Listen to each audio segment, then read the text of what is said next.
Bonjour à tous et bienvenue dans cette nouvelle vidéo. Je me trouve en ce moment en Haut-Valais et je vais partir à la recherche d'anciennes entrées de mines de plomb.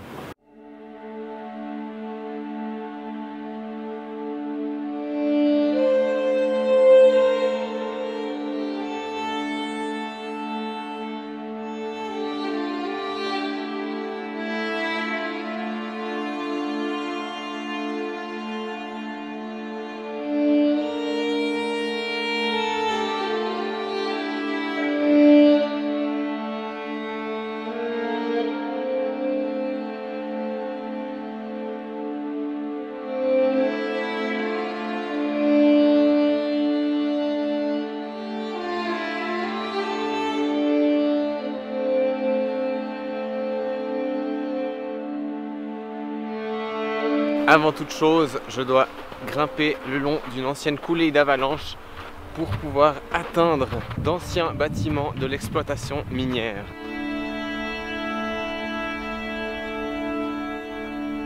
Un immense bloc par là-bas. Je sais pas si on le voit bien.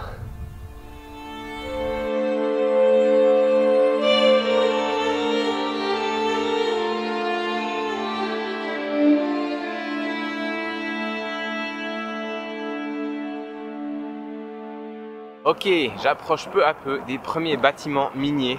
Il faut savoir que l'exploitation de ces mines remonte pour les plus vieilles galeries au XVe siècle. Les constructions que je vais découvrir d'ici quelques minutes remontent à 1950. Elles sont complètement abandonnées aujourd'hui et je vous propose qu'on aille voir ça tout de suite d'un peu plus près. Voilà les premiers bâtiments.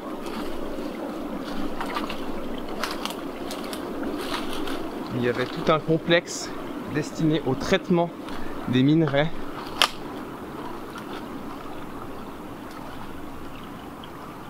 Et aujourd'hui, tout est complètement à l'abandon.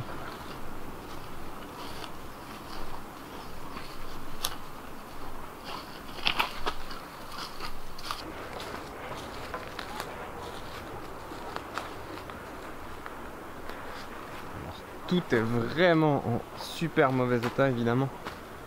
Vous avez vu l'avalanche que j'ai dû gravir avant. On imagine que les conditions climatiques doivent être plutôt compliquées dans cette vallée. Il y a un vieux wagonnet ici.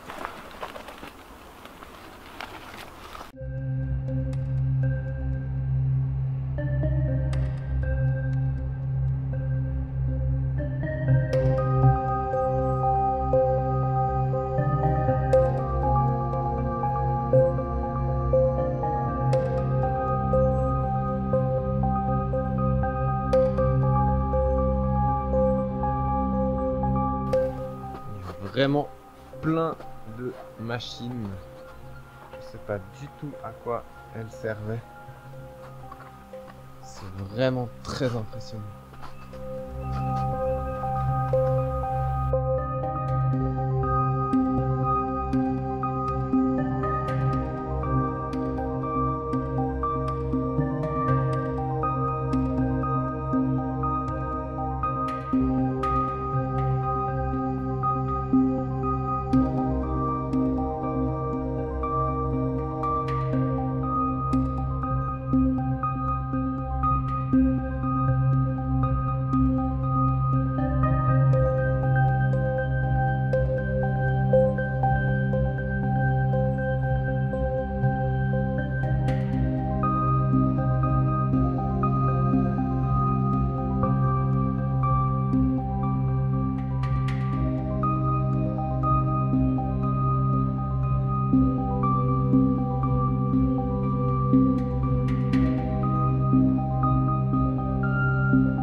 Juste là derrière, c'était le transformateur. J'ignore à quoi servaient tous ces engins. En tout cas, une chose est sûre, c'est que Tout est vraiment délabré et c'est vraiment un truc de fou de découvrir ça. Maintenant, je vous propose qu'on monte là-bas en haut. On va essayer de voir si on peut visiter ce bâtiment.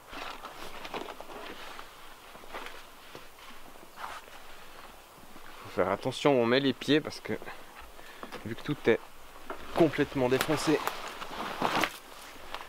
il y a des planches avec des monstres clous rouillés un peu partout.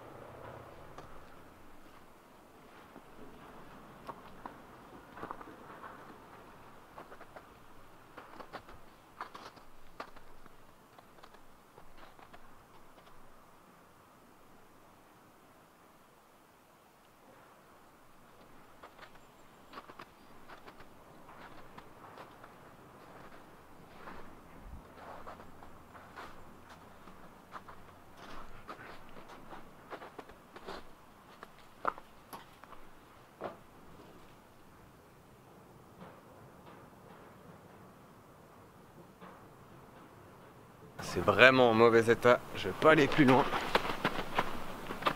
Mais j'ai vu qu'il y avait une espèce de porte de l'autre côté, alors je vais voir s'il y a moyen de rentrer à l'étage inférieur. Alors c'est pas une porte d'entrée, en fait c'est par là que sortait le minerai pour être traité plus loin. Il y avait, je pense, un espèce de tapis roulant là en bas qui l'amenait plus loin, là où je me trouvais avant. On va aller voir la petite cabane.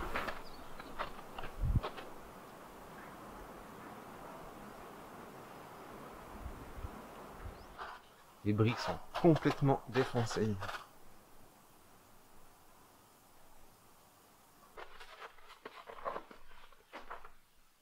Waouh.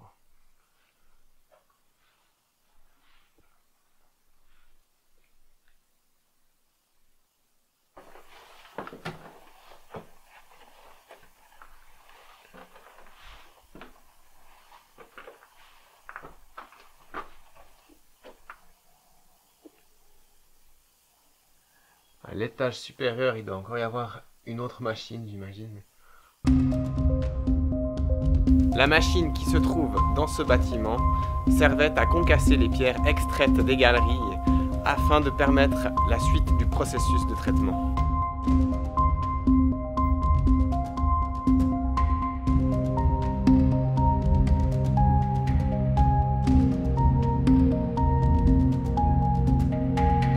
On va aller voir au-dessus.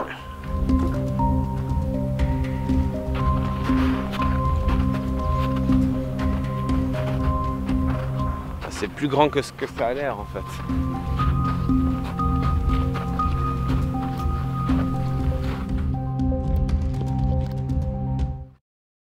Je me trouve ici devant le deuxième concasseur de la série, le premier se situant dans un autre bâtiment encore au-dessus. J'ai commencé mon exploration par les bâtiments qui se trouvaient le plus en aval et du coup, plus on avance dans la vidéo et plus on s'approche des galeries.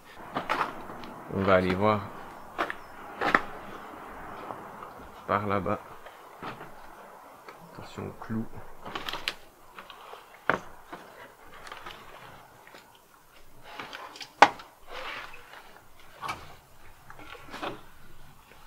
C'est très exigu.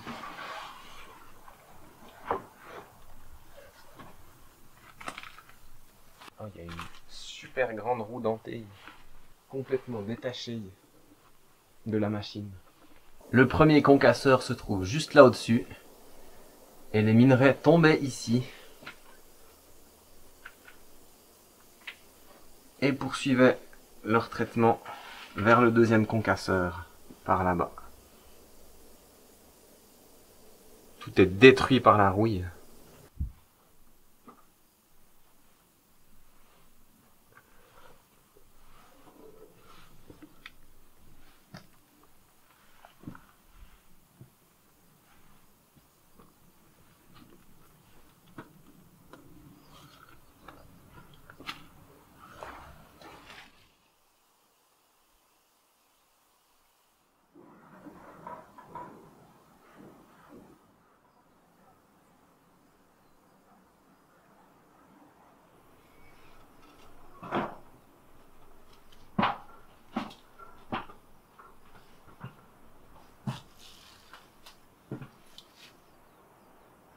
On va aller voir le premier concasseur.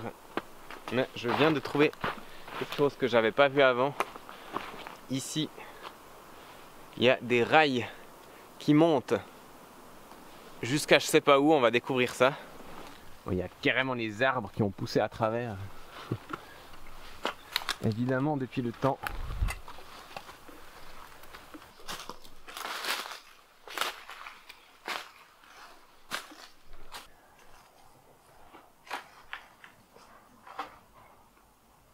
Waouh. Regardez un peu. Le premier concasseur.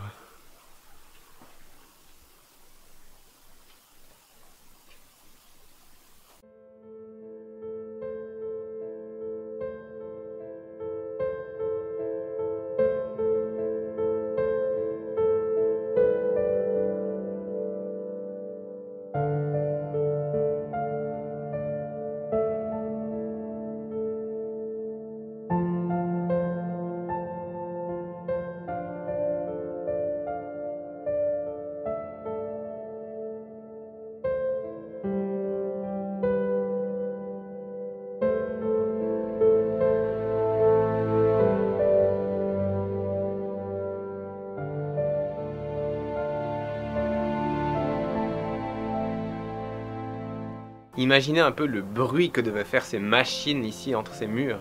Ça devait être vraiment assourdissant. Je pense qu'il y a des chamois qui utilisent ce concasseur comme abri.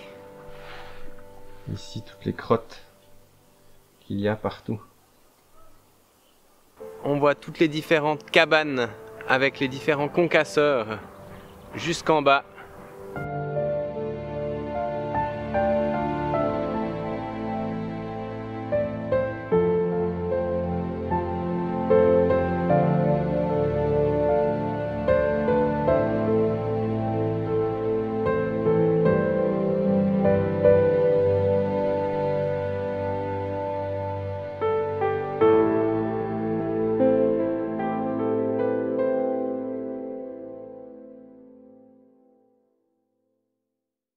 Bon, je vais rejoindre le tout premier bâtiment qui se trouve juste devant une des galeries.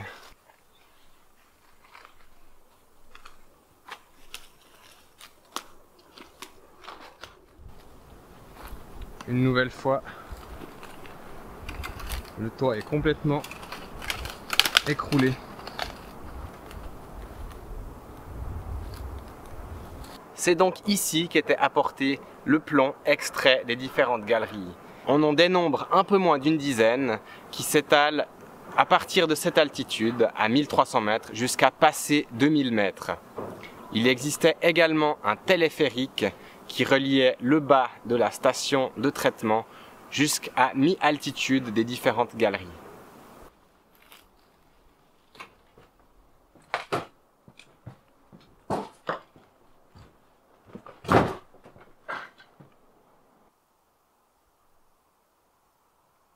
Rien d'extraordinaire dans cet abri. C'est tout le tableau de commande électrique de la mine.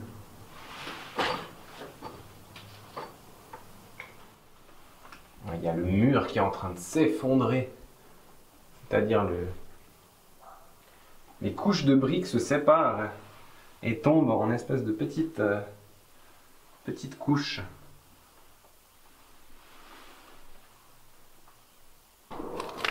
Et voilà l'entrée de la première galerie. Je vous propose d'aller jeter un petit coup d'œil dans la galerie. Je crois qu'on ne pourra pas aller très loin. Apparemment, il y a pas mal d'eau dedans. J'entends des gouttes qui tombent. Il y a de nouveau un squelette d'animal. Il y a pas mal d'os par ici. Je vais essayer d'analyser. J'ai trouvé des crottes aussi, autres que des crottes de chamois. Je vais essayer de découvrir de quel animal il s'agit. Il y en a encore un dans l'eau ici. Et voilà. Une entrée. Alors, en effet, il y a pas mal d'eau au sol. Il faudrait aller avec des bottes ou Donc ce serait intéressant de revenir une fois avec un meilleur équipement. Petite historique de l'exploitation de ces mines. Le premier gisement de plomb a été exploité déjà au XVe siècle. Entre 1742 et 1746, ce n'est pas moins de 300 tonnes de minerais qui ont été extraites des galeries, une quantité qui dépassait d'ailleurs de beaucoup les besoins du pays, raison pour laquelle le plomb de ces mines a été exporté vers d'autres pays. Ensuite, les mines sont fermées pendant près de 150 ans, jusqu'à leur réouverture par un Berlinois autour de 1900. À l'aube de la Première Guerre mondiale, l'exploitation des galeries est à nouveau condamnée. L'extraction du plomb de ces mines n'a jamais été vraiment rentable. Mais, durant la Deuxième Guerre mondiale, la mine est réouverte. Près de 40 tonnes de minerais sont extraits de la montagne durant cette période. En 1950, un Valaisan reprend les droits de la concession et fait construire tous les bâtiments que j'ai visités jusqu'à maintenant.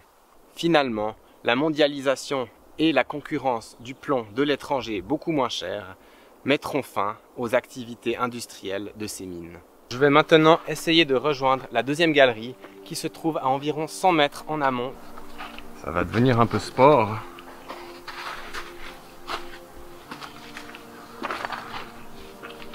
Encore un os.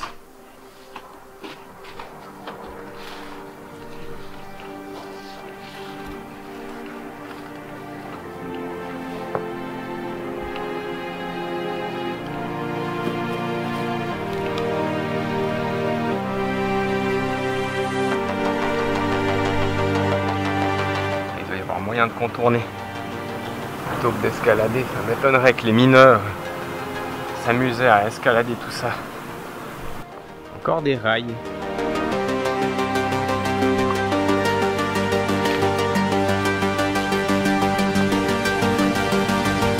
Faut que je retraverse l'avalanche. Le soleil a déjà bien chauffé la neige, alors je risque de beaucoup plus m'enfoncer dedans. C'est parti, on y va.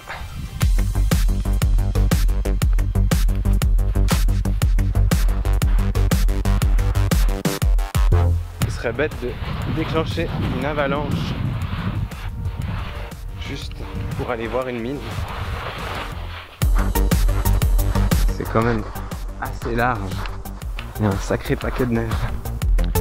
Le plus amusant, c'est que la galerie se trouve là-bas en haut.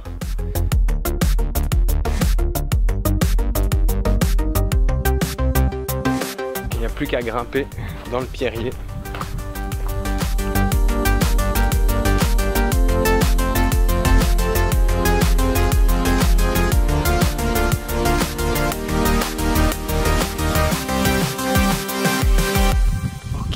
De voir un bouquetin sur un rocher plus haut, par là où je dois passer pour atteindre la mine.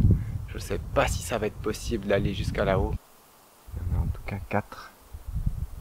Ok, je vais pas monter plus haut. Comme je vous l'ai dit, il y a sur les rochers là derrière moi des bouquetins.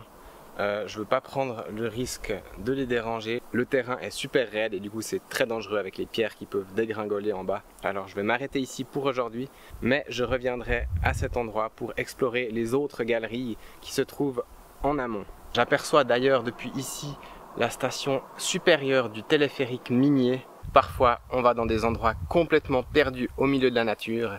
Et du coup, on peut tomber sur des animaux sauvages. L'exploration, c'est aussi respecter les occupants des lieux. C'est la raison pour laquelle je n'irai pas plus loin aujourd'hui. À l'origine, je pensais monter tout en haut jusqu'à la dernière galerie de mines, mais il y avait déjà beaucoup à voir dans l'installation de traitement des minerais, alors ce sera pour une prochaine fois. Merci d'avoir regardé cette vidéo, n'hésite pas à la partager, à laisser un commentaire si elle t'a plu, et on se retrouve tout prochainement pour une nouvelle exploration. À bientôt, ciao ciao.